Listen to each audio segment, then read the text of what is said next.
Bueno, soy Modesto Montoya, nací en Salpo, Otusco, La Libertad, a 3.800 metros sobre el nivel del mar.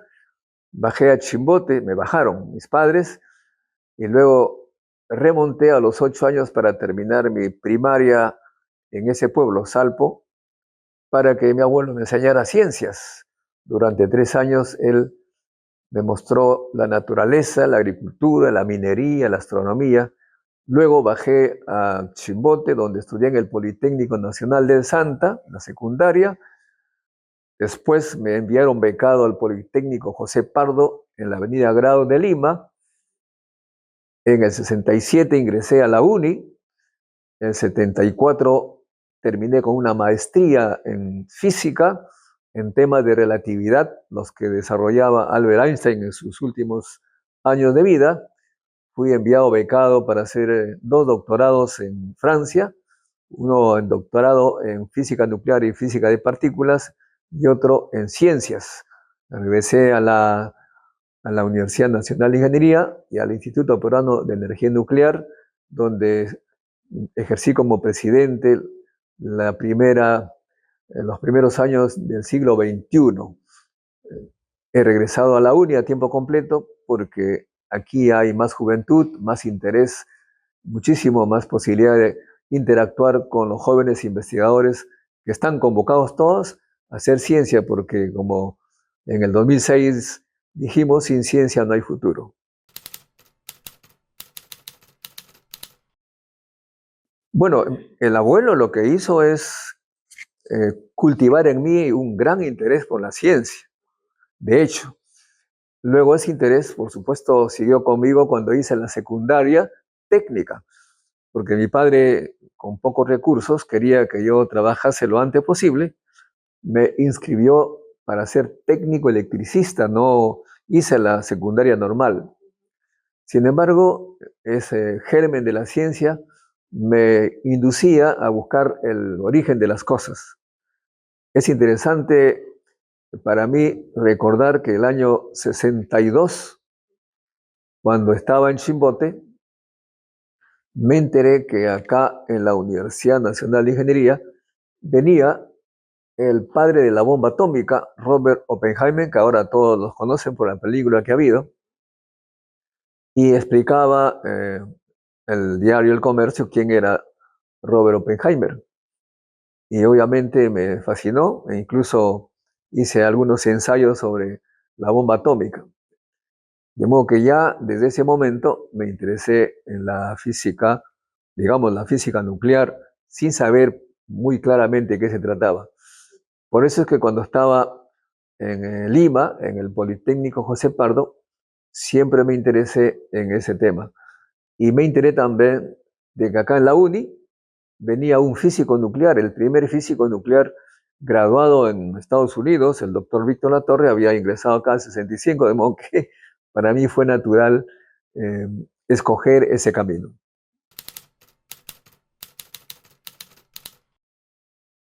Muy bien, interesante saber cuando describía el periódico lo que era Robert Oppenheimer y que era la bomba atómica. Me enteré en ese momento que los átomos, del cual estamos formados todos, tienen un núcleo. El más grande de los núcleos es el núcleo de uranio. Es un elemento muy pesado. Cuando este núcleo se parte en 2 pedazos, emite una energía tan elevada, centenares de millones de veces más de lo que sucede cuando, digamos, eh, revienta, entre comillas, unos pequeños granos de dinamita. Eso me impresionó, ¿no? ¿Cómo es posible generar con tan poquita materia una cantidad destructiva de energía? De modo que la física nuclear pretende comprender esos fenómenos nucleares que liberan gran cantidad de energía, pero también muchos otros tipos de radioactividad. De la fisión nuclear, que es el principio en el que se basa la construcción de un reactor nuclear como el que está acá en el Perú, en Guarangal. De esa fisión nuclear salen partículas. Las más conocidas y las más numerosas son los neutrones. Los neutrones son unas partículas que tienen propiedades muy interesantes para la humanidad, porque con ellos, por ejemplo, se producen sustancias radioactivas que ahora sirven para la medicina. Se diagnostica enfermedades del ser humano con estas sustancias radioactivas que se producen como fármacos al final, como radiofármacos. De modo que la física nuclear es comprender las propiedades del núcleo de los átomos, o sea, lo que está en todo lado, para usarlo para beneficio de la humanidad. Interesante, entonces dentro del ser humano hay física nuclear. Nosotros somos, no solamente nosotros tenemos núcleos, sino que somos producto de la física nuclear. La gente, casi todos, ignoran eso, ¿no? De que nosotros somos radioactivos, emitimos radioactividad porque ingerimos alimentos radioactivos. Cuando uno toma agua, parte del agua es radioactiva.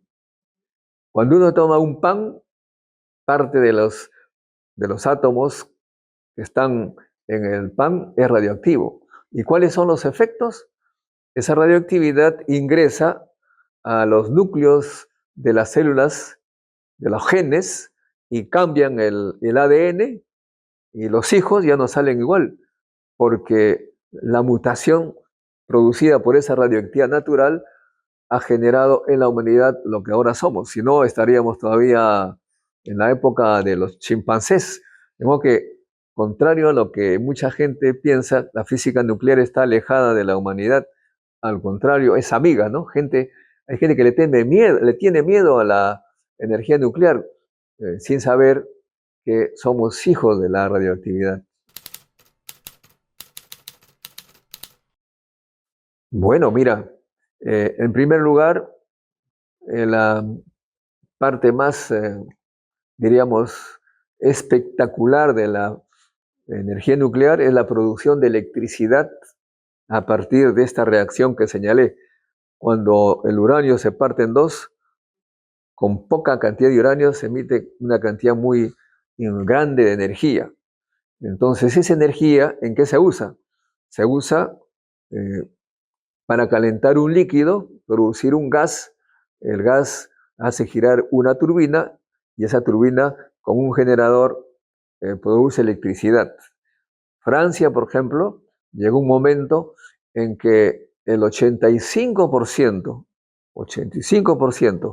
de la energía eléctrica era producido por energía nuclear. Alemania decidió, por temor, por cuestiones ideológicas, cerrar ese campo nuclear. Y como hemos visto en esta guerra atroz que hay en Europa, Ucrania y Rusia, Alemania está en una gran crisis porque precisamente abandonó la energía nuclear. ¿Y nosotros podríamos ir por esa ruta? ¿Perdón? ¿Podríamos tener una planta nuclear para poder nosotros... A eso voy, a eso voy, a eso voy. Entonces, en caso de Alemania, la falta de energía nuclear, la dependencia del gas, lo ha hecho, digamos, grandes problemas y ahora tienen una crisis económica. Ahora bien, en el Perú, ¿qué pasa? Dependemos nosotros de las caídas de aguas, la energía hidroeléctrica, que es más o menos 60%. Dependemos del gas, pero el gas no está para siempre, se va a terminar. El agua, con el cambio climático, está cambiando. Hay veces poca agua y a veces mucha agua. Con el tiempo vamos a tener problemas de agua. ¿Cómo vamos a generar energía? ¿Con qué nos vamos a iluminar? La única posibilidad es la energía nuclear. De modo que ya tendríamos que estar nosotros haciendo proyectos para construir reactores nucleares. El Perú puede construir reactores nucleares. En la Universidad Nacional de Ingeniería se puede iniciar un proyecto de creación de energía nuclear a partir de reactores. ¿Por qué ahora es mucho más fácil que antes? Porque antes, para hacer reactores nucleares y que sean rentables, tenían que ser gigantescos. Diríamos, un par de reactores de esos que se construían antes serviría para la energía eléctrica del Perú. Ahora, con la tecnología, se está construyendo pequeños reactores modulares, un reactorcito para un pueblo pequeño, o sea, a la necesidad, talla única, digamos, como se llama. Esa posibilidad es muy importante, ya las potencias están construyendo reactores pequeños, China, eh, hasta Bill Gates está haciendo reactores pequeños. eh, Elon Musk quiere hacer también reactores para alimentar sus computadoras de la inteligencia artificial. Han conversado con Milei, quieren hacer esto en la Patagonia, y Argentina ya está empezando a construir, por lo menos a nivel de diseño, sus pequeños reactores. Lo podemos hacer para ser independientes, porque no es posible que siempre estemos esperando que otro país haga algo para comprar. No podemos estar dependiendo tecnológicamente de otros países, eso es muy peligroso y vamos a estar siempre, si seguimos así, en la dependencia, en la pobreza. Tenemos que seguir el ejemplo de China. China en el año 78, yo estaba ya en Estados Unidos, en Europa y luego en Estados Unidos, veía a los chinos que comenzaron a llegar por millones, tal vez, o miles, o centenares de miles, no sé muy bien el número, a aprender la ciencia, la tecnología, han regresado a China y han producido lo que ahora sabemos, la primera potencia tecnológica del mundo. Esa posibilidad de un país pobre también la tenemos nosotros si es que hubiera una política realmente basada en eso, en el conocimiento científico y tecnológico. Por eso hemos regresado algunos científicos que hemos estado mucho tiempo en el extranjero para crear este mensaje, y por eso que en el año 2006 dijimos esa frase que se hizo luego viral: sin ciencia no hay futuro.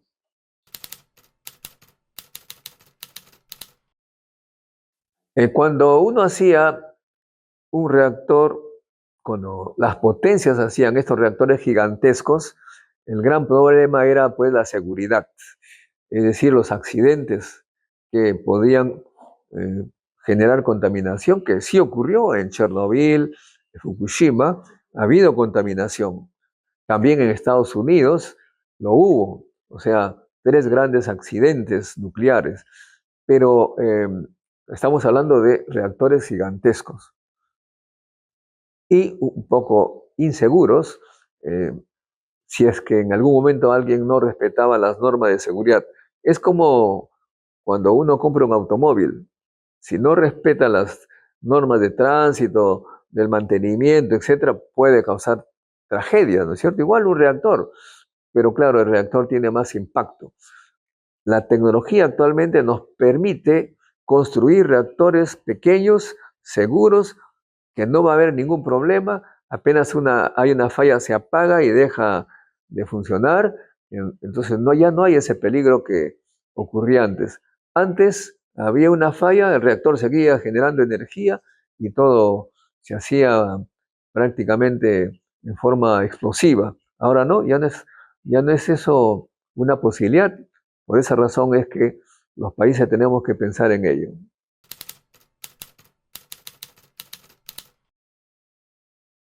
Bueno, desafortunadamente nuestro país eh, es un país atrasado, e incluso yo diría, durante la colonia española, eh, yo diría que en esa época estábamos más o menos al ritmo de España, ¿no? España tenía su desarrollo y las difundía en las colonias. Por ejemplo, bueno, en fin, muchas cosas. Bueno, para resumir en este caso, ¿no?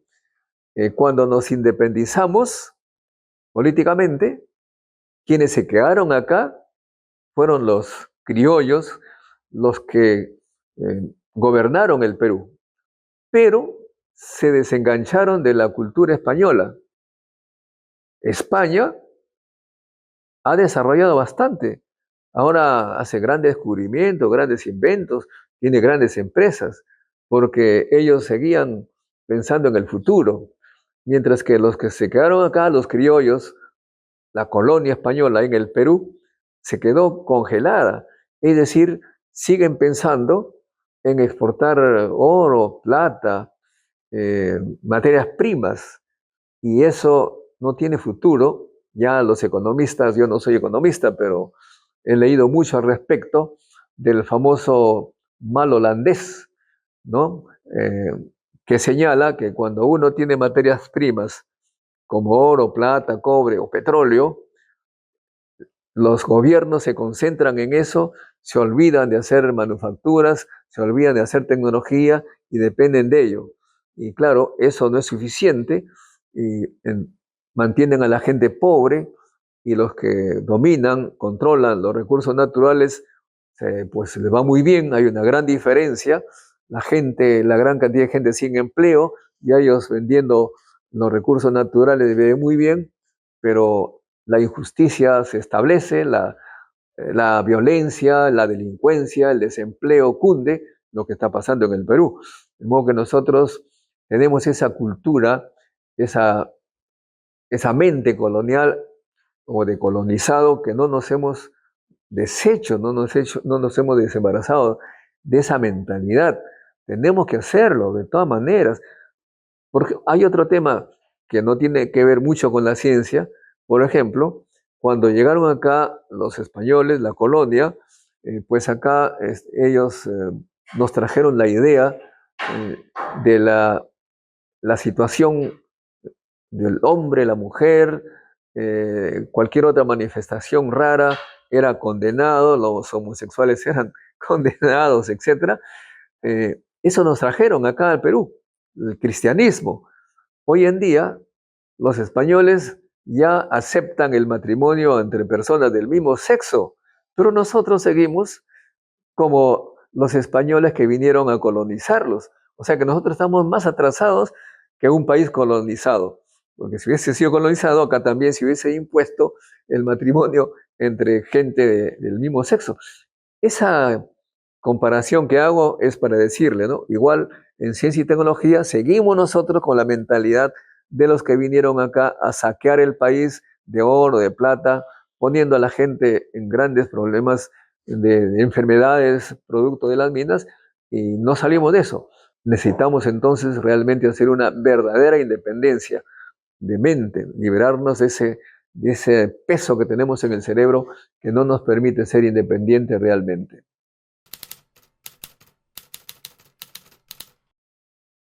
Bueno, esa es una pregunta muy importante. El mundo, las potencias, Francia, Alemania, Estados Unidos, Japón, China, urgen de científicos, necesitan científicos, por una razón muy sencilla, compiten con ciencia y tecnología.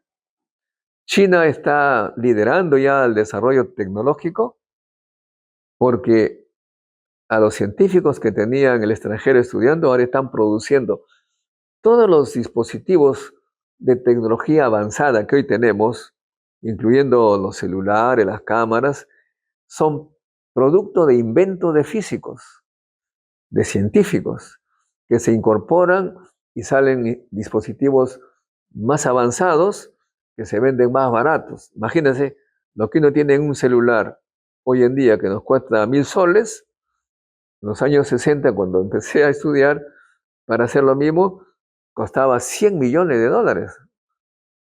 ¿Eso qué significa? Que la ciencia, al avanzar, produce riqueza y los que hacen ciencia tienen grandes facilidades en la vida. Ahora bien, los jóvenes del Perú, ¿cuál es su visión por el momento con el sistema educativo que tenemos? Como usted lo ha señalado, un poco que no ven claro para qué sirve la ciencia, pero le estoy diciendo que la ciencia es el que produce riqueza. Mucha gente dice que ¿para qué sirve un físico, caray? Que hace física nuclear, física partículas, astronomía. Le digo, le pongo un ejemplo. Un físico recién graduadito de bachiller en física se puso a trabajar en el laboratorio, el CERN, el laboratorio de física de partículas en Suiza, y se dio cuenta que para trabajar en colaboración con los colegas de diversos países, tenía que inventar algo de modo que haya comunicación permanente, fluida, e inventó la web. La web fue inventada por un físico bachiller. La riqueza que ha generado la web es inimaginable. Imagínense de la idea de un físico. Después tenemos nosotros en todas las clínicas del mundo y en el Perú también, los aceleradores de partículas que producen rayos X y también el de electrones que combaten el cáncer. Esos aceleradores que tienen cualquier clínica del Perú, más o menos desarrollada, cuesta aquí, se lleva 5 millones de dólares o por ahí, y necesita científicos. Personalmente, participé en la creación de la maestría en física médica, la aplicación de la física nuclear en medicina, en radioterapia. Y centenares de jóvenes salieron de acá de la uni y son los que trabajan en los aceleradores. Ahora bien, el mundo entero entonces necesita científicos, da dinero a las grandes empresas. Si los muchachos se introducen en este campo poquito a poquito, entrando a la uni, haciendo física, química, etc., luego ellos fácilmente, lo que está ocurriendo, se van al extranjero y hacen su maestría, su doctorado, y allá los, los capturan, hacen todo lo posible para que no regresen al Perú. Algunos regresamos por motivos X, pero el futuro que tiene un científico o un jovencito que ha escogido la ciencia es brillante según lo considere. En mi canal cienciaperú.tv hay muchos ejemplos extraordinarios, muchos, pero solamente voy a mencionar uno. Una chica, Chumbimune se apellida, nació en una chacra, en la sierra de Lima, por Huarochirí. Nació en una chacra, sus padres eran adolescentes y los padres de estos adolescentes, pues la comunidad pues los veía mal que estén haciendo esas cosas. Bajaron a Lima, adolescente con la bebita, ¿dónde pudieron vivir? En el lugar más pobre de esa época, en el Cerro San Cosme, en extrema pobreza. La niña, allí, su futuro era lo que nosotros podemos imaginar, pero una comunidad de alemanes, de esas asociaciones que vienen de manera voluntaria, formaron una escuelita y se iban casita por casita. No quisiera que tu hijo o tu hijita estudie con nosotros, le enseñamos cosas. Ella ingresó y le enseñaron ciencia, le enseñaron el amor por la ciencia. Ingresó a la uni, se fue a Brasil, de Brasil a Estados Unidos, y ahora es una gran profesora de la Universidad de Florida.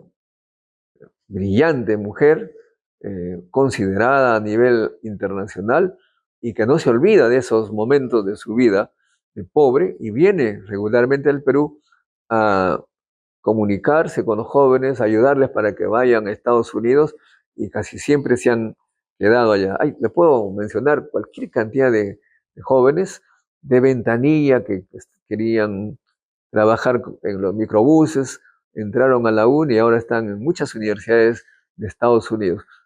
Un amigo mío que estudió en mi generación, por ejemplo, vivía en una casa polvoriente en San Martín de Porres, por la gran unidad Granda, por ahí vivía, yo lo visitaba, polvo, todo era polvo, ingresó a la uni, se fue luego a la Universidad de Columbia, hizo su doctorado, ha sido profesor de la Universidad de New York, ahora es jubilado, y cada vez que hablo con él no me causa envidia porque no aspiro a esas cosas. Le digo, ¿dónde estás? Estoy en Grecia. Al mes siguiente, ¿dónde estás? En Vietnam. ¿Qué ciudades visitas? Me hace la lista. ¿Y cómo es posible que un jubilado, mientras que yo tengo que trabajar para sobrevivir, él se está paseando por toda la vida? Porque ganaba $15,000 al mes, se compró su dúplex en Manhattan, donde viven los ricos, y con la jubilación se para paseando con su esposa, con mi amiga Cecilia. Esa es la vida que tienen los jóvenes que decidieron hacer ciencia con seriedad. De modo que a mí me sorprende que todavía uno diga, pero ¿para qué ser los científicos? Caray, mucha gente dice, hay que ser ingenieros. La ingeniería, el más grande, digamos, el más importante, el ícono de la Universidad Nacional de Ingeniería, se llama Barton Sivak. Todo el mundo adora a Barton Sivak. Él hizo ingeniería electrónica, pero se dio cuenta que le gustaba la física y ahora hace física, física teórica, la teoría de las cuerdas en el MIT. De modo que, de todas maneras, si un ingeniero quiere ser un hombre importante en el mundo, se tiene que reconvertir a la ciencia. Y esto hay muchísimos ejemplos. Solamente para no aburrirles les cuento algunos, pero realmente es extraordinario el futuro que le espera a un joven que escoge la carrera de las ciencias y que por los medios de comunicación, la ignorancia, no saben aprovechar muchos jóvenes. Es una pena que los medios de comunicación masivos se dediquen a hacer programas que más bien erosionan la mente, desconciertan, apabullan, acomplejan y frustran, ¿no? Usted sabe muy bien como comunicadora, lo que se da en la tele es para decir, caray, mejor me voy del país.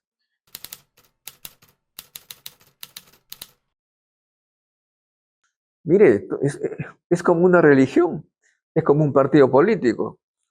Hay que convencer, hay que mostrar, yo le estoy diciendo ejemplos que si los jóvenes no entienden, ya pues no hay esperanza, ¿no? Pero si les digo a los jóvenes, miren, si ustedes me creen, y no es que se trate de creerme, la pueden ver en la internet, pueden buscar los nombres que yo les he señalado, pueden entrar a mi canal. Si ustedes se convencen que su futuro está en la ciencia y el futuro del Perú está en la ciencia, pues inscríbanse más en mi canal, vengan a visitarme, seamos muchos para hacer ese camino. Le cuento, seguramente de repente no sabe, ¿no? Esta idea que tengo no es pues de hoy, no, de ninguna manera. Este es cuando regresé del extranjero, la última vez estaba haciendo experimentos en Berkeley, en Estados Unidos, eh, me di cuenta que acá en el Perú había escuelas para todo, para los niños de 8 años, 7 años. Escuela de teatro, semillero de fútbol, de música, de todo, menos de ciencias. Entonces me dije, qué raro, si el futuro es la ciencia, ¿por qué estos chicos están haciendo cosas un poquito fuera de ese futuro? Y fundé en el año 1992 el Semillero Científico, el Centro de Preparación se llama así, para la ciencia y tecnología. Eso fue además una fecha muy importante para la historia del Perú, el 12 de septiembre, cuando caía Abimael Guzmán. ¿Y cuál ha sido el resultado de ese centro? Grandes científicos de 40 años o alrededores en el mundo han sido alumnos de ese pequeño centro. Científicos de esta universidad, la UNI, han sido alumnos de ese pequeño centro. Acá mismo, en este piso, hay un estudiante del centro que yo creé, ahora tendrá 30 años, conocí chiquito. ¿Por qué? Porque ellos atendieron el llamado. Por eso digo, si los jóvenes se convencen de estas palabras, vengan acá con nosotros. La uni está abierta, yo los puedo recibir, les puedo explicar todas las posibilidades. Y si es que nosotros somos más en nuestro canal, podemos también influir en el gobierno para que haga normas y facilidades para estos jóvenes. Me hace una pena que los gobiernos estén metidos en un montón de problemas, de peleas. El Ministerio de Educación, por ejemplo, lo que tendría que hacer es convocarnos. Nosotros tenemos esa experiencia, para que esa experiencia que ha tenido mucho éxito se haga a nivel nacional. Por ejemplo, le cuento una anécdota curiosa. Cuando hace un año, 2 años, se supo de un premio Nobel, un francés, que dicho sea de paso es de mi universidad y de mi generación, que daba un fenómeno cuántico, ¿no?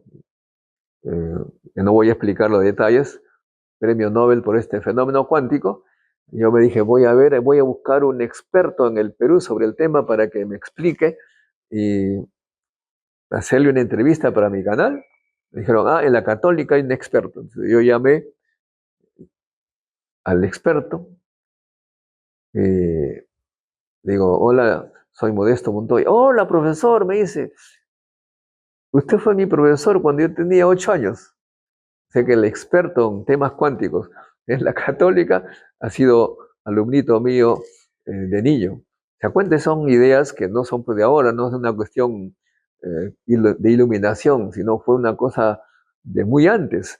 Y les digo a los padres que es igual, si tienen chicos de 7, 8, la ciencia es el camino y comuníquese con nosotros. Y este encuentro científico internacional también fue creado por este centro, el Centro de Preparación para Ciencia y Tecnologías. ¿Para qué?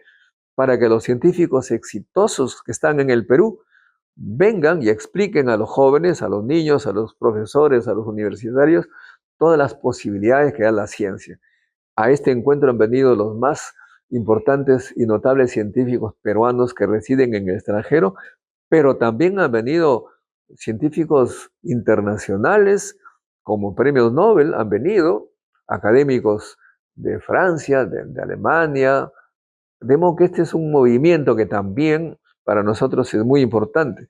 Los chicos, los profesores de todos los niveles deberían estar siempre con nosotros en este encuentro que se dan los primeros días de enero, los primeros días de agosto.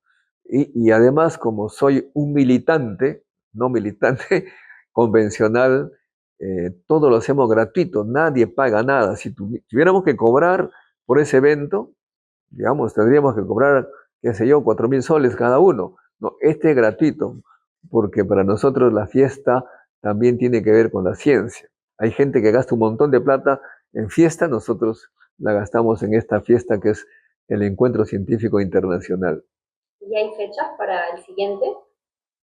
Ya le digo, todos los años, primeros días de enero, primeros días de agosto. O sea que el próximo será el 2, 3, 4 de agosto y se puede, fácilmente lo pueden ver en el Google Encuentro Científico Internacional, directamente esiperú.net. Allí se inscriben gratuito, se inscriben como expositores o como participantes. Los expositores que quieran mostrar sus avances, sean residentes de Perú o en el extranjero, tienen ahí esa página para participar en este movimiento.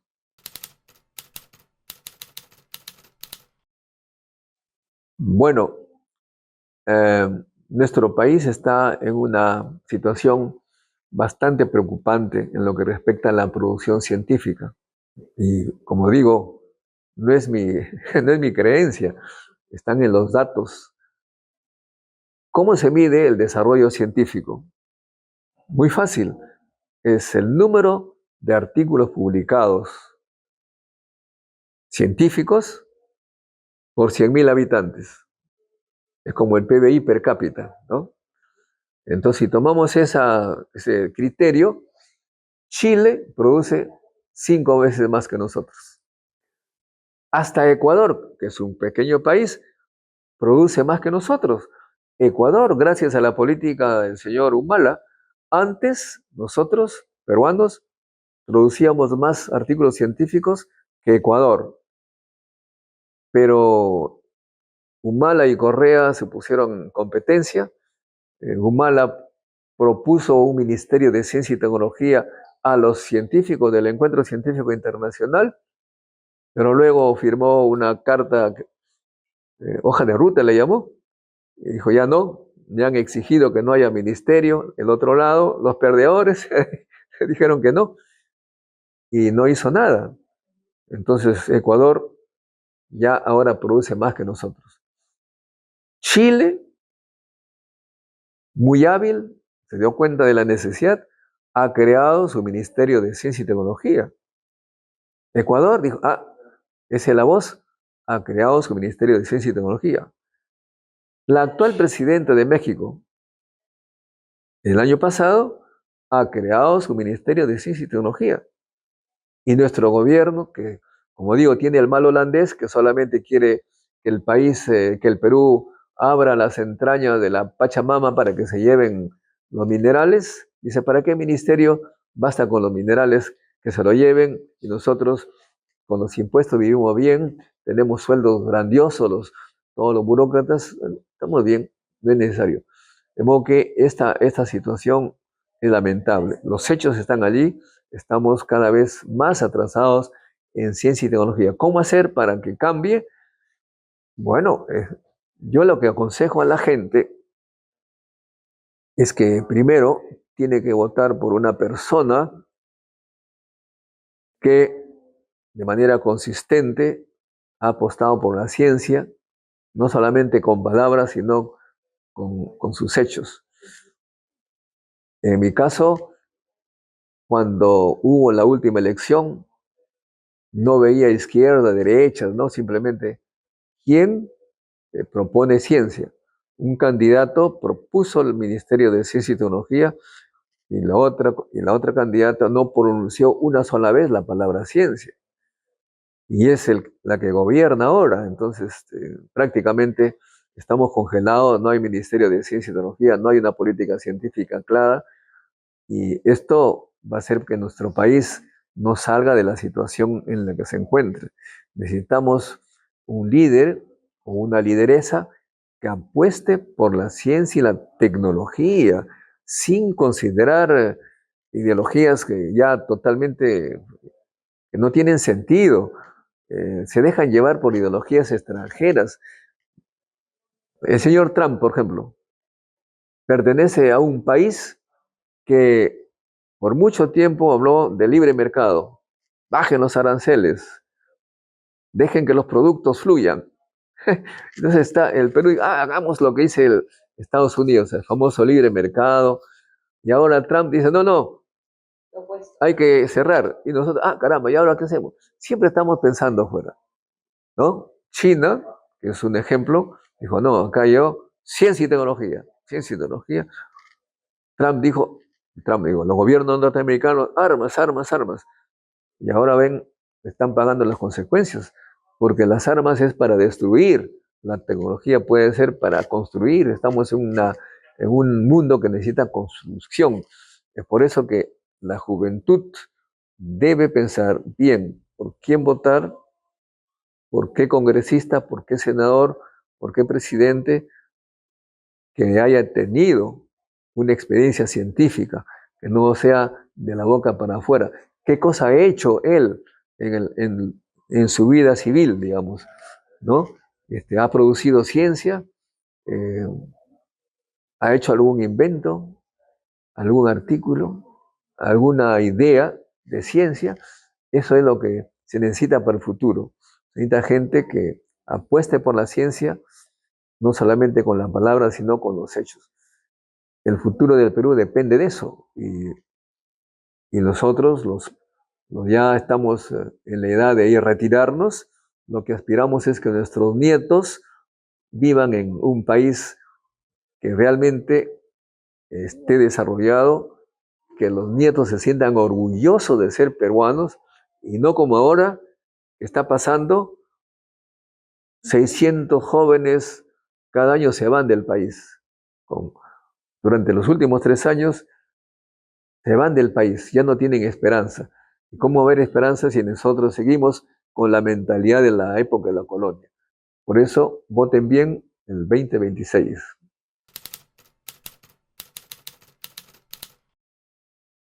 Los institutos de investigación, tanto como las universidades, son evaluados por el CONCITEC, Consejo Nacional de Ciencia y Tecnología, y son evaluados en función de las publicaciones científicas, que son los informes reconocidos internacionalmente como válidos, ¿no? Siempre y cuando sean en revistas indizadas de la red, de la base de datos llamada Scopus, y también por las patentes. Cuando empezamos la gestión en el IPEN en el año 2001, El IPEN prácticamente no publicaba nada, ni tenía patentes. Y como yo también estoy de acuerdo que hay que evaluar en esas medidas, nos trazamos el objetivo de empezar a publicar y a patentar. Ujú.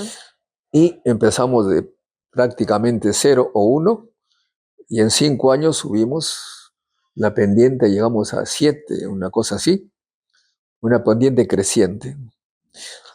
Y en los 10 primeros años de nuestra gestión, nosotros tuvimos solamente 5, pero como dejamos ya algunas patentes, fuimos la primera institución del Estado, universidad o instituto, que hizo patentes en Indecopi, patentes de invención.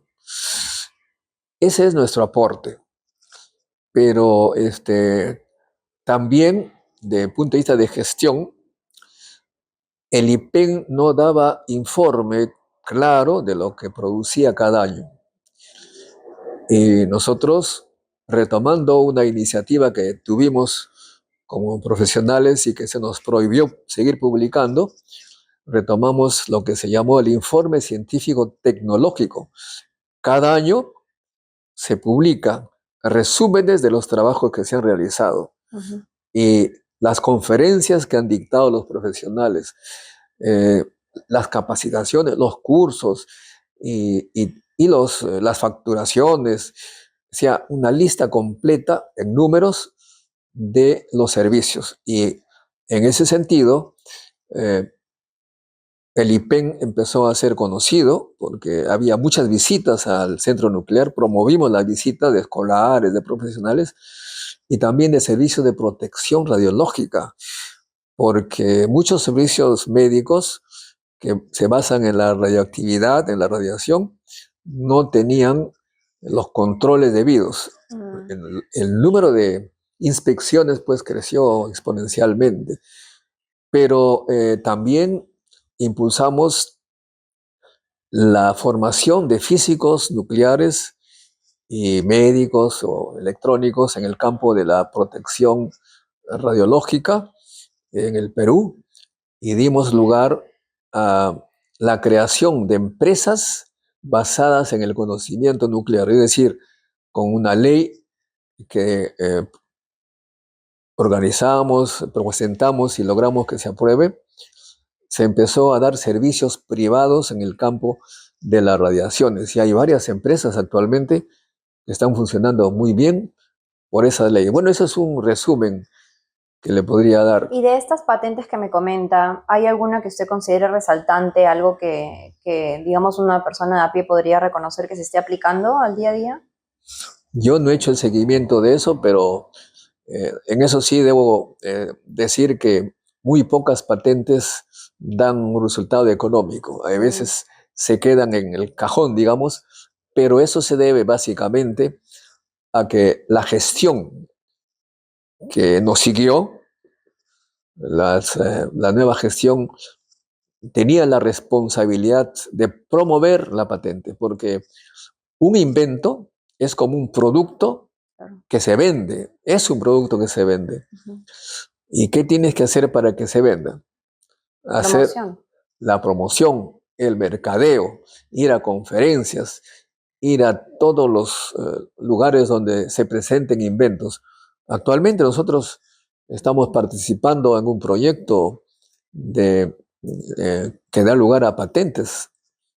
Personalmente lo hacemos cada domingo a las 11, nos reunimos con un grupo y el director, el líder, no soy yo, es un físico peruano norteamericano. Es líder porque tiene los recursos empresariales para gestionar las patentes en Estados Unidos. Ok. Cuesta mucha plata. Nosotros no tenemos esa plata. Y además él es experto en ese tema. Él mismo se encarga de ir. A la semana pasada estuvo en un congreso internacional donde se presenta el producto que estamos tratando de lograr. Pero si no hay ese convencimiento y no hay esa formación de los que hacen la gestión del instituto, todo lo que han hecho los anteriores termina en el agua. Esa es una Claro. enfermedad francamente trágica para el Perú. Por ejemplo, cuando nosotros dejamos la gestión en el 2006, años más tarde, se dejó de publicar el informe científico tecnológico. Es algo que ya no se da. ¿Ya no? Por una casualidad o una acción un poquito atrevida del profesor Pedro Castillo, me volvió a designar presidente del IPEN y refloté y reiniciamos la publicación de este informe científico tecnológico que ahora está en la internet, y estoy casi convencido que dentro de unos pocos años de repente volverá a desaparecer. Esa es la costumbre que tienen los gestores. También en las universidades, cada rector tiene un proyecto. El siguiente rector se olvida de ese y tiene el suyo, y ninguno llega a ver la luz, a la promoción. Es trágico, pues, la realidad del Perú, ¿no? Cada quien busca sus objetivos, ¿no? Y no un objetivo general La para famosa todos. idea de que todos se creen Adán, ¿no? ¿Por qué lo dice? Porque no, antes de ellos no existió nada. En su propio mundo. Y lo que se ha invertido el anterior se va al agua. Muy interesante su pregunta. Si usted ve la producción científica del IPEN en las revistas que le he señalado, que son revistas de alto impacto, en Scopus, eso nota, se ve claramente. Usted entra en el Google académico, cualquiera lo puede ver, ¿no? Pone Instituto Peruano de Energía Nuclear. La primera publicación científica fue hecha por el que habla, 1984. Esa es la primera publicación. Acabo de ver ayer en la internet, se la puedo mostrar para que usted lo vea luego. Ese trabajo ha sido citado ayer por un grupo científico internacional. O sea, el primer trabajo que el IPEN hizo en una revista de esta naturaleza, nuevamente acaba de ser citado.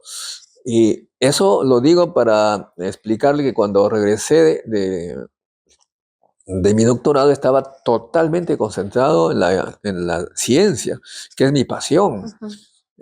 Yo soy científico porque me gusta. Pero ¿qué resulta? Que ese año, el año 84, los científicos del IPEN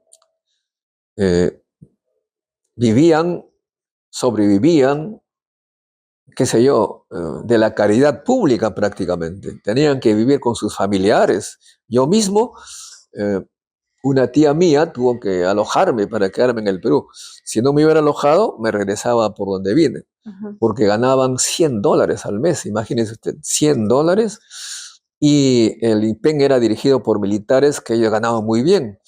¿Cómo lo hacían? Salían sin saber mucho en temas nucleares, salían a hacer estudios en el extranjero, en Argentina. Y cuando un militar sale del extranjero, gana $8,000 al mes, porque supuestamente es diplomático, no sé qué cosas. Ellos dirigían el IPEN, eran directores, presidentes, directores ejecutivos, y los otros, que los parte el rayo, ¿no? Y yo tenía un cargo directivo allí, pero mis colegas civiles me solicitaron apoyo en sus protestas. Y por motivo de las protestas, me expulsaron del IPEN los militares. La prensa vio eso un escándalo. Me acuerdo claramente las periodistas que ahora ya más o menos son más jóvenes que yo, pero en fin, Mónica Delta, jovencita, todas las chicas que ahora son estrellas pero de cierta edad, estaban allí. Y también en la República había el rector que fue rector de la Universidad de Ingeniería, Ignacio López Soria, que escribía en la República. Y él me dijo, ¿por qué no escribes un articulito en la República de tu tema? Yo escribí un artículo y la República lo tomó como editorial, ¿no? algo así como la energía nuclear, la quinta rueda del coche, una cosa así. Y después me pidió que escribiera algo más. Entonces, y bueno, ¿Esto dije, fue en qué año? estamos hablando de 84, justamente, ¿no? 84. Entonces, el 84, con la televisión, los medios, el gobierno convocó una comisión especial para que vea el problema del IPEN. Entonces me di cuenta que si tú querías lograr un cambio en el país, tienes que hacer eso, comunicar a la población a través de los medios. Y claro, sacrifiqué terriblemente la parte científica, pero digamos, la mitad del tiempo hasta ahora lo dedico a defender al país, porque no se trata de defender la ciencia, el país necesita ciencia y sin ciencia no hay futuro. De modo que así comencé a hacer ¿Cuáles eso. eran los pedidos de sus compañeros en estas protestas? ¿Eran parte de algún En, sindicato, algún tipo de organización?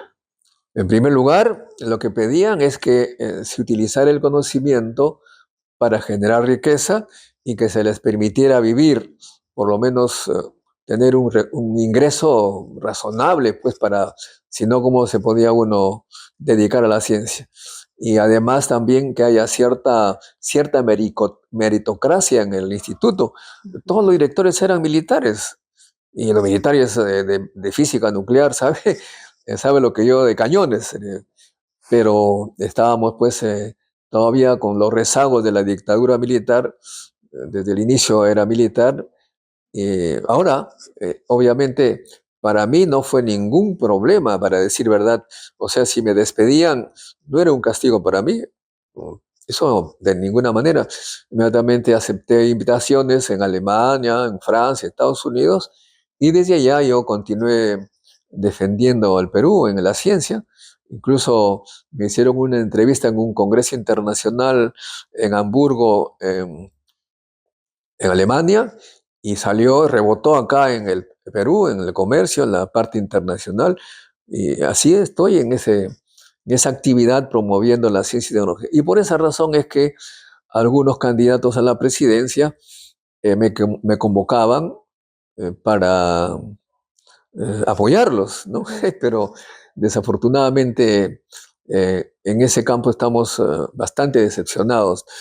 Por ejemplo, apoyamos a Fujimori porque decía honradez, tecnología y trabajo. Y lo primero que hizo cuando tuvo el poder es cerrar el ITINTEC, el Instituto de Normas y Técnicas, y lo convirtió en INDECOPI, o sea que había laboratorios ahí eliminados. Después, Toledo igual nos convocó para apoyarlos, y digamos que él sí cumplió en algo, porque ya también estábamos en la universidad, los sueldos en la universidad estaban en algo así como $400, lo pasó a 1000 y tantos, ya los profesores podían hacer investigación. Después apoyamos a Humala en la primera vuelta, pero este señor hizo la famosa hoja de ruta, que le llamamos, ¿no? Algo así, hoja de ruta, que era olvidarse de todas sus promesas, porque él prometió al Ministerio de Ciencia y Tecnología y una carrera del investigador para que puedan vivir decorosamente, y con la famosa hoja de ruta hizo todo lo que los perdedores querían, es decir, los partidos que siempre dominan el Congreso, ¿no? Después, bueno, con Alan García ni hablar, porque él ya es un tema aparte, pero la última elección, cuando empezó esta competencia entre Keiko y Pedro Castillo, eh, me vi envuelto involuntariamente, a decir verdad, en este tema, porque me llamó a través de un periodista, el señor Cerrón, por teléfono, tuvimos una conversación donde yo le afirmé que no estaba de acuerdo con sus ideas, que yo había leído ¿cómo le llaman eso? ¿Su propuesta? Sus declaraciones en su partido, no hablaba ni una sola vez la palabra ciencia, y le dije más bien que estaba yo más de acuerdo con Pedro Castillo, porque él sí había venido a nuestras reuniones de ciencia y tecnología, al encuentro científico internacional. Vino Pedro Castillo, mientras que Keiko no quería saber nada de nada, ni siquiera aceptaba que nosotros lo entrevistásemos. No aceptó entrevistas. Mi amigo, colega que ahora es congresista, Ernesto Bustamante. Le dije, pero Ernesto, tenemos que entrevistar a tu candidata. Y me dijo, voy a averiguar. Dijo, lo han asesorado y le he dicho que no quiere hablar de ese tema. Mientras que Pedro Castillo, sí, eso le dije a Cerrón, que no ¿Por estaba qué usted cree que se que no da estaba de esa...? acuerdo con sus ideas, Ujú. pero este señor sacó un Twitter diciendo, bienvenido, doctor Modesto Montoya, al partido, al grupo de trabajo. Ujú. Me llamaron del Canal 2 y ustedes, no, le digo, no, para nada, yo no he aceptado nada con el señor Cerrón. Bueno, se armó un lío ahí, pero después me llamó ya Pedro Castillo para apoyarlo y quería hablar con los científicos lo apoyaron y ellos estaban muy contentos porque Pedro Castillo sí prometía un ministerio de ciencia y tecnología. Y creo que no estoy para nada decepcionado porque es el único presidente que ha habido en el Perú que cumplió con su promesa, hicimos el proyecto de creación del Ministerio de Ciencia y Tecnología, Ujú. nos costó varios meses de trabajo y el Ejecutivo lo presentó al Congreso, pero como sabemos el Congreso ahora es gobernado por los partidos que pidieron y lo han enterrado ese proyecto. O sea, el Ejecutivo no puede crear un ministerio, puede proponer al Congreso, lo ha hecho Pedro Castillo, pero el Congreso, como sabemos, está todo siempre contra lo que propone o proponía Pedro Castillo, ¿no?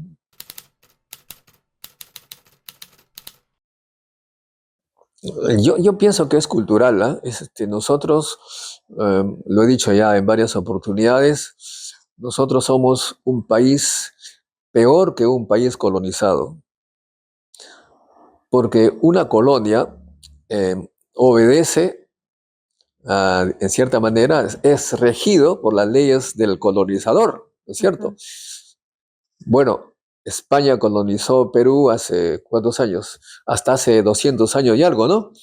Y hace 200 años España tenía pues ideas claras sobre la ciencia y la tecnología, es decir, cero ciencia. Su idea era simplemente usar al Perú para extraer materias primas y comprar a Inglaterra, Francia, lo que necesitaban. Ujú. Esa era la idea de España. Y la independencia ocurrió y los criollos que, digamos, sucedieron a la colonia, se quedaron con esa idea española, hasta ahora tienen la misma. Nada que ver con la ciencia, están priorizando todo lo que es pues, los recursos naturales. O sea que estamos peor que los colonizados, porque si todavía fuésemos colonia, cosa que no me gustaría para nada, Ujú. estaríamos siguiendo las ideas actuales de España, que es ciencia y tecnología. Tienen grandes laboratorios, tienen colaboración con Europa, con los otros países europeos, tienen muchos científicos peruanos que están allá haciendo ciencia, mientras que nosotros estamos fuera. Eso es bastante trágico. Y no solamente en ciencia, culturalmente estamos igual que los españoles que llegaron hace 500 años, cuando ellos, pues, ustedes saben muy bien, condenaban toda cosa lo que ahora se llama género, ¿no? Ese tipo estaba fuera de todo pensamiento español. Ahora ellos ya aceptan incluso el matrimonio entre personas del mismo sexo, pero nosotros nos quedamos con lo que nos dejaron los colonizadores hace 200 años. Igual en ciencia y en otros aspectos, culturalmente estamos peor que colonizados.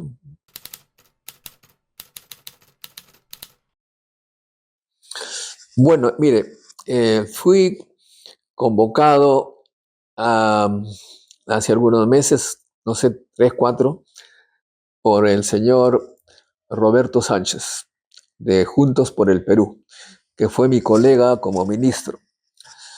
Y consulté con los científicos más próximos a mí y vimos por conveniente que podríamos estar con él.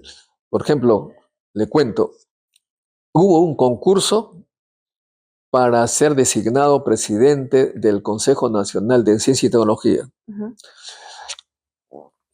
El concurso tuvo 3 finalistas. En primer lugar, una mujer científica, Yamina Silva, que trabaja en el Instituto Geofísico. En segundo lugar, un médico, Sixto Castillo, me parece que se llama, de, de la Universidad de San Martín de Porres, y en tercer lugar, una dama más, ¿no? Ujú. Pero el primer puesto fue una mujer. Hubiera sido natural, ahora que se habla de empoderar a la mujer, y más aún que ocupó el primer puesto en el concurso, de designarla a ella, pero nombraron al segundo. Esta mujer que ha sido, que ganó el concurso, no político, eh, consulté con ella y los dos, ella y yo, nos aceptamos la invitación de Roberto Sánchez. ¿Pero por qué Roberto Sánchez? Porque Roberto Sánchez fue funcionario del Consejo Nacional de Ciencia y Tecnología, o sea, conoce lo que es ciencia. Nosotros siempre nos dirigimos por el tema científico, pero además, viendo su comportamiento en el Congreso actual, también observábamos que él estaba siempre votando eh, contra estas propuestas de destrucción del país con leyes de lo más curiosas que todos conocemos. Incluso ahora está siempre protestando por ello y nos pareció bien.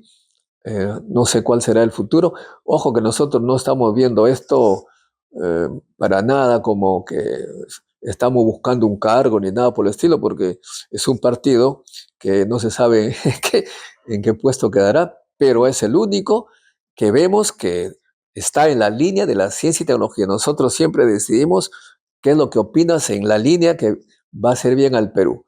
Los otros partidos, francamente, dan mucho que desear. Ninguno habla de ciencia, algunos incluso hablan del pasado, traen al el monumento de Francisco Pizarro, adoran la colonia, quieren hacer carruajes con caballos, es decir, están pensando en otras cosas que no es el futuro del país. Sí, digamos que ustedes entonces han basado más este apoyo en acciones que ha tomado estas personas que los han contactado más que en una promesa de algo, ¿no? En la línea de la ciencia y la tecnología. Ujú. Presidente de Juntos por el Perú ha sido un funcionario que conoce muy bien, funcionario del CONCITEC, asesor de la presidencia, de modo que conoce el tema.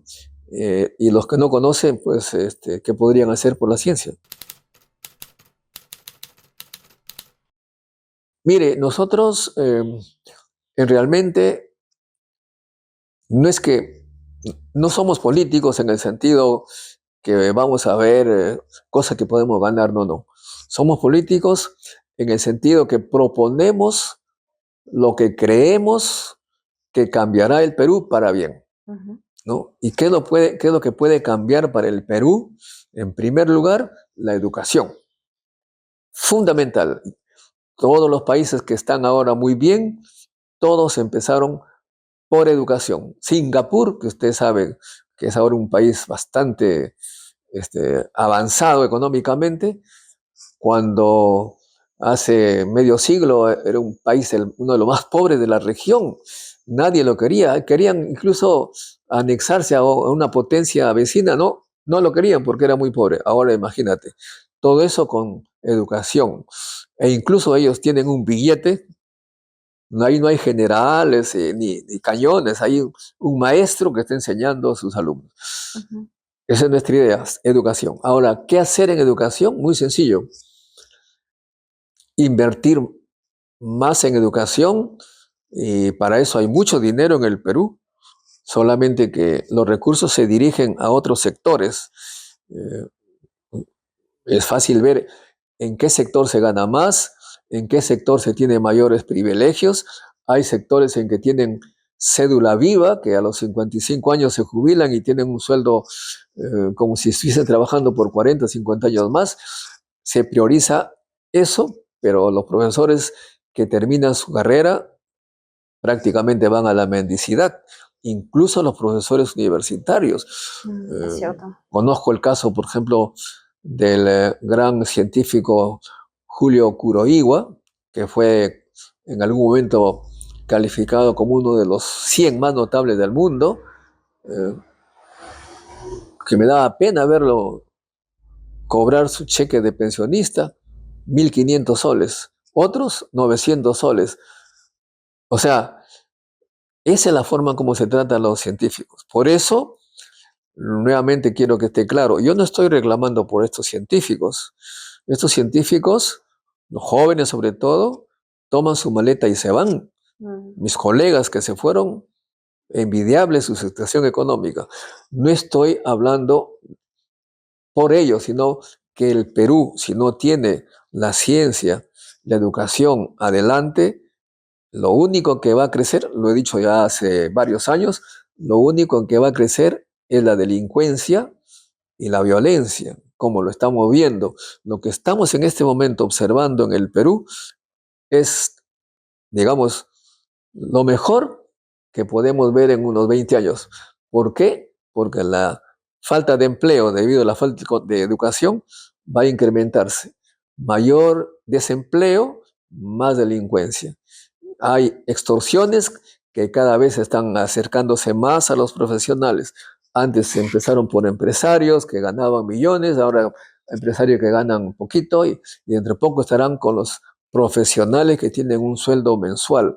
Todo ello porque los gobiernos han abandonado la educación, la ciencia y la tecnología. Nosotros estamos en esa línea, en la línea de que el Perú debe invertir en educación, ciencia y tecnología para que de aquí a 15, 20 años cambie.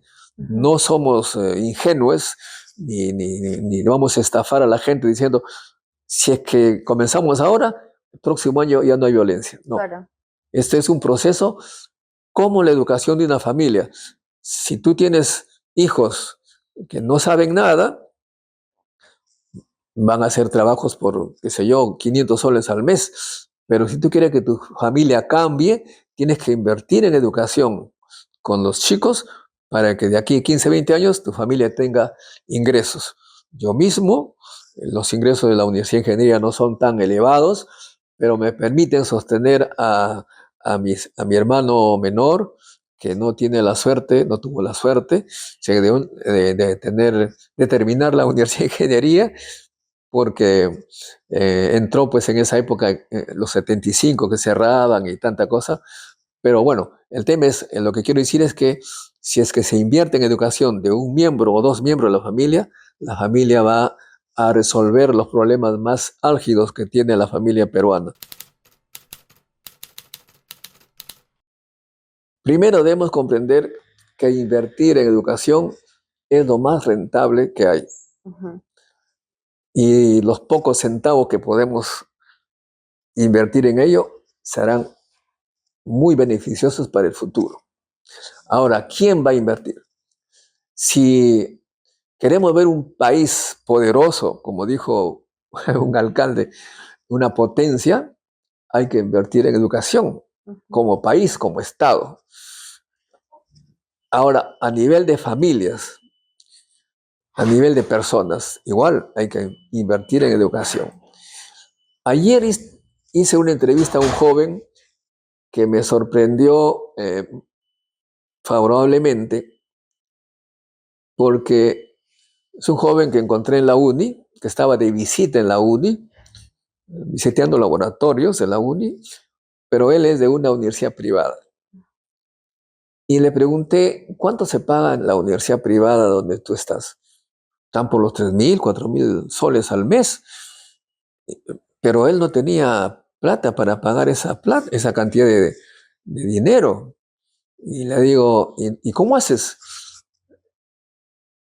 Tengo un crédito, dijo. ¿Y quién te paga? La universidad te da un crédito al estudiante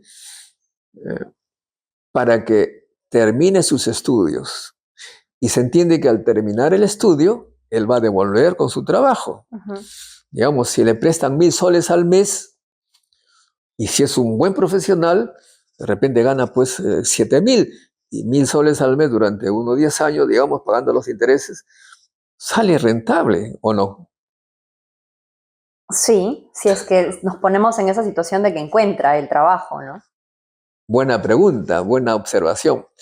La universidad, obviamente, pues está manejada por expertos, ¿no?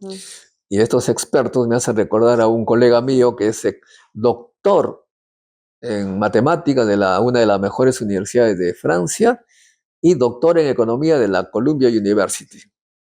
Se llama Neandro Saavedra, uno de los mejores egresados de la UNI.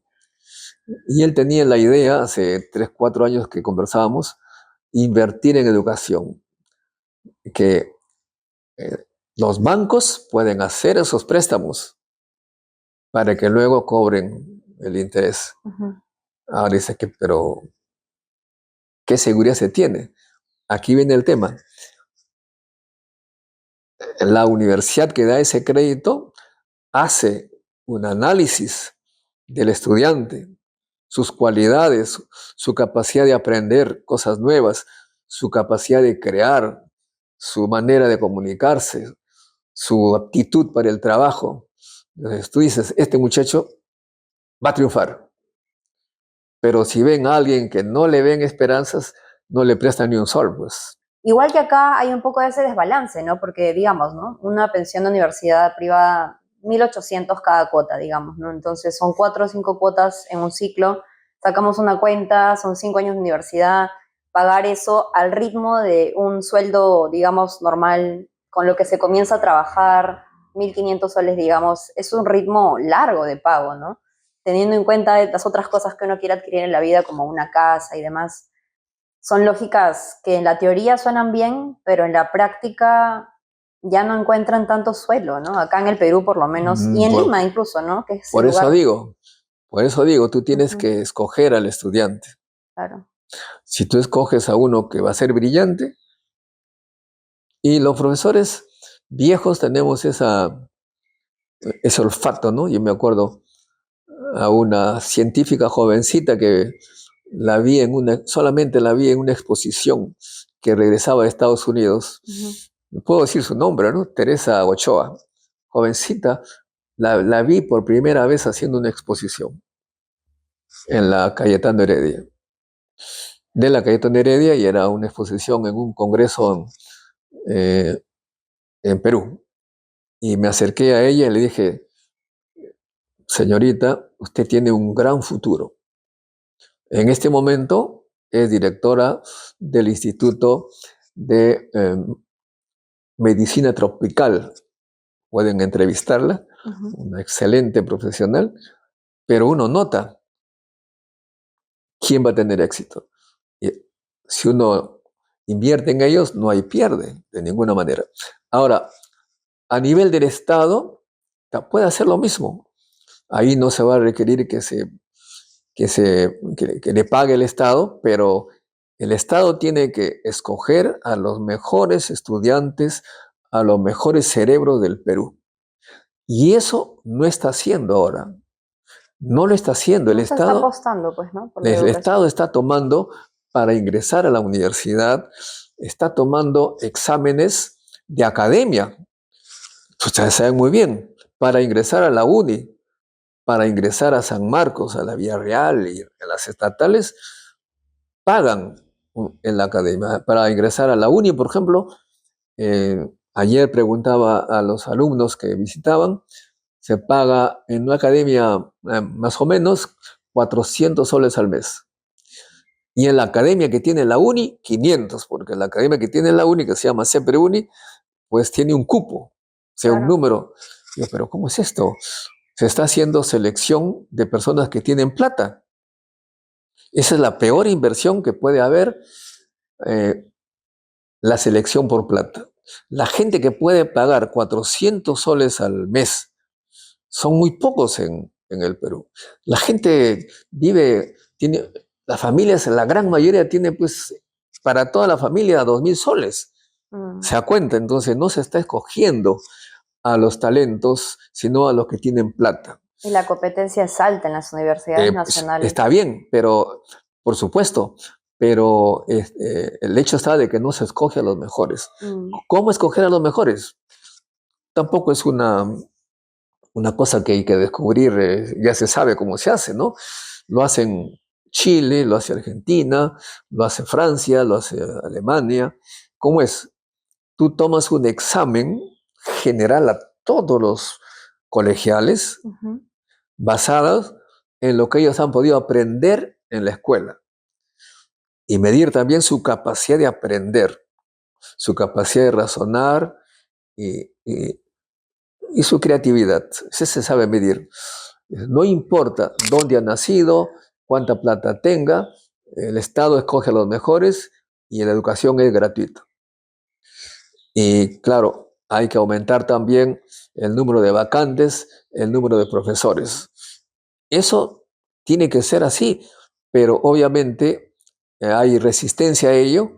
Acabo de escuchar seguramente ustedes también a la rectora de San Marcos que dice los colegios privados, que los que vienen de colegios privados hay que pagar. No, pues, no, eso, acá lo que hay que escoger es a los mejores para que tengamos un país diferente.